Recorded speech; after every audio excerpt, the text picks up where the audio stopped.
Janmashtami official में आपकी खिदमत में सलाम पेश करता हूँ। नाज़रीन, हम बात कर रहे थे अदाकारा नगमा और हबीब मरहूम के दरमियान डाइवोर्स कैसे हुई। ये दिलचस्प कहानी आपने पहला पार्ट देख चुके हैं आप। ये दूसरा हिस्सा मैं आपको दिखाने वाला हूँ। अदाकारा नगमा अल्हम्दुलिल्लाह माशाल्लाह लाहौर में रह रही हैं। अकेली रहती हैं बेचारी। ऊपर की मंजिल में खुद रहती है और नीचले वाला जो उनका पोर्शन है वो उन्होंने किराए पे दिया हुआ है। हबीब साहब से उनकी एक साहबजादी थी। उनकी शादी बहुत ही एक अच्छे ख़ानदान में हुई थी और अब तो उनके बच्चे भी बड़े होंगे उनकी साहबजादी के। मैं नगमा साहबा के दामाद से भी मिल चुका हूँ। उनके दामाद एक इंतहाई अच्छे आदमी, अल्लाह करे वो जोड़ी भी सलामत रहे ता क़यामत रहे। तो बात हो रही थी कि अदाकारा नगमा और हबीब में एक सीनियर सहाफ़ी तलाक का बायस कैसे बने। हमने बात की है असगर अली कौसर वड़ाइच साहब की। अल्लामा चौधरी मोहम्मद असगर अली कौसर वड़ाइच। अब मैंने 7 लफ्ज़ पूरे बोल दिए हैं। अल्लामा साहब के जो 7 लफ्ज़ थे, पिछली किस्त में मैंने 6 बोले थे। अब मैंने आपको पूरे 7 लफ्ज़ जो है उनके नाम के साथ जो लगते हैं वो मैंने आपको सुना दिए। अल्लामा साहब 4 साल पहले तक हयात थे और वो मेरे वालिद की बरसी में बड़ी एहतमाम के साथ शिरकत किया करते थे। 4 साल पहले वफात से पहले भी उन्होंने नईम हाशमी मरहूम की बरसी अटेंड की थी और वो बीमार हो चुके थे, इस काबिल नहीं थे कि वो अपना रवायती जो एक उनके पास मोटरसाइकिल हुआ करता था वो चला सकते। तो वो हमारे एक दोस्त इमरान साहब, इमरान मेडिकल स्टोर था उनका यहाँ पे अल्लामा इकबाल रोड पर, तो चौक में अल्लामा इकबाल का जो चौक है दुबई चौक, वहाँ करीब भी मस्जिद के करीब उनका स्टोर था। तो अल्लामा साहब उनसे रिक्वेस्ट करते थे इमरान साहब से कि वो मुझे खावर नईम हाशमी के घर ले चलो। तो आज हम अल्लामा साहब अल्लाह ताला उनको गरी के रहमत करे, मुग़फ़रत करे उनकी। वो एक अच्छे इंसान थे, लेकिन जनाब थे बड़े लीचर। वो जिसके साथ लग जाते थे उसका पीछा नहीं छोड़ते थे। वो 2, 3, 4 साल सुल्तान राय साहब के भी साथ लगे रहे। तो मैंने एक दफ़ा, हबीब साहब जिंदा थे, तो नगमा बेगम का एक इंटरव्यू किया था जो जियो टेलीविजन पे चला था। वो प्रोग्राम मैं करता था वहाँ पुरानी आर्टिस्टों के बारे में जो हमारी ख़वातीन आर्टिस्ट रही हैं, अपने ज़माने में बहुत अरूज पे रही हैं, और प्रोग्राम का नाम था जी करे वेखदा रवां। नगमा बेगम ने उस इंटरव्यू में तो मुझे नहीं बताई पूरी तलाक की बात, लेकिन अलहदगी में बता दी थी। अब नगमा बेगम क्या बताती हैं तलाक कैसे हुई। जब तलाक हुई उन दिनों में चौधरी असगर अली कौसर वड़ाई साहब जो है वो अदाकार हबीब के साथ चिमटे हुए थे।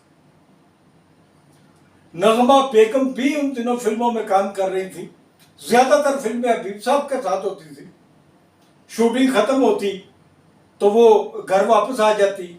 नगमा बेगम शादी के बाद, हबीब साहब से शादी के बाद प्रेफर करती थी कि वो डे शिफ्ट में काम करे, नाइट शिफ्ट में वो शूटिंग ना करे।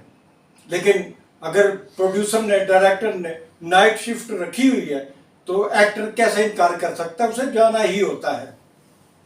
तो जब भी अदाकारा नगमा की नाइट शूटिंग होती, उन दिनों नाइट शूटिंग बहुत चल रही थी, बड़ी फिल्में बनती थी। आपको पता है ना कितनी सैकड़ों के हिसाब से सालाना पाकिस्तान में लाहौर में फिल्में तख्लीक होती थी उर्दू पंजाबी की। लाहौर कुछ ही अर्सा पहले तक कितना बड़ा मरकज़ था फिल्मी दुनिया का, ये भी आपको पता है। रायल पार्क का भी आपको पता है। स्टूडियोज़ के नाम भी हम ले चुके हैं।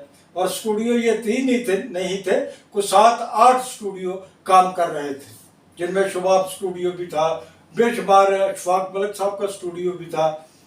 तो इस तरह नगमा बेगम बताती है कि मैं रात को शूटिंग करके घर वापस आ जाती, इंतज़ार कर रही हूँ अभी साहब का, अब आते हैं अब आते हैं। उनकी शूटिंग भी ख़त्म हुई थी लेकिन वो घर नहीं लौटे। वो कह रही हैं 1 घंटा 2 घंटे 3 घंटे 4 घंटे मेरी जितनी सकत होती थी मैं जागती रहती थी कि हबीब साहब वापस आ जाएं तो हम लोग सोए। हबीब साहब वापस नहीं लौटते थे और नगमा बेगम थक कर सो जाती थी।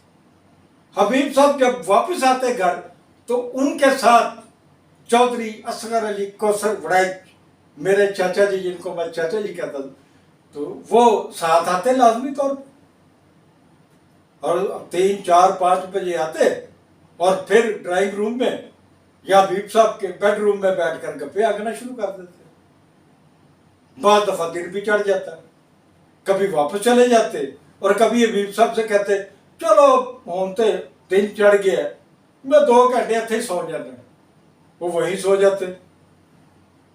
तो ये जो सिलसिला चला, ये सिलसिला नगमा बेगम के लिए काबिले बर्दाश्त नहीं था कि नगमा बेगम खुद भी मजदूरी, फनकार भी मजदूरी करता है, जितना बड़ा पॉपुलर आर्टिस्ट हो, जितनी बड़ी कमाई कर रहा हो, जितना बड़ा उसका नाम हो, जो मर्जी हो, वो जो मजदूरी करता है ना, दोपहर की जो धूपें पड़ती हैं, शदीद धूपें और शदीद सर्दियों का मौसम, ठिठुरते हुए मौसम में आप पहाड़ों पे जाके शूटिंगें करते हैं और तपती हुई धूप में आपको सड़कों पर भी काम करना पड़ता है, देहात के सट लगे होते हैं, फला होता है फला होता है। ये बड़ी ही एक्टिंग जो है ना, एक्टिंग, ये पाकिस्तान में हो, लॉलीवुड में हो, बॉलीवुड में हो, कहीं भी दुनिया के किसी मुल्क में हो, एक्टिंग प्रैक्टिकल लाइफ में जब एक्टर आता है लोग तो समझते हैं यार ये बड़े नाम वाले लोग हैं, बड़ा पैसा कमाते हैं। ऐसा नहीं होता भाई, पैसा तो कमाते हैं, नाम भी कमा लेते हैं, लेकिन मजदूरी बहुत करनी पड़ती है, बहुत मजदूरी करनी पड़ती है। तो नाजरीन, नगमा बेगम ने हर हरबा इस्तेमाल कर लिया, हबीब साहब से जान ना छुड़ा सकी उस मेरे मारूफ सहाफ़ी चौधरी असगर अली कौसर वड़ाई साहब से, जो उनके साथ कई साल तक चिमटे रहे और बिलाखिर टूटे हुए दिल के साथ नगमा बेगम हबीब साहब से अलहदा हो सकती। नगमा बेगम हबीब साहब से डाइवोर्स ले लेती हैं, तलाक ले लेती हैं, अलहदगी इख्तियार कर लेती हैं। खुदा हाफिज़। और जाते जाते फिर अर्ज करूंगा, खबर नहीं हाशमी ऑफिशियल को लाइक करें, सब्सक्राइब करें, दोस्तों को फॉरवर्ड करें। शुक्रिया।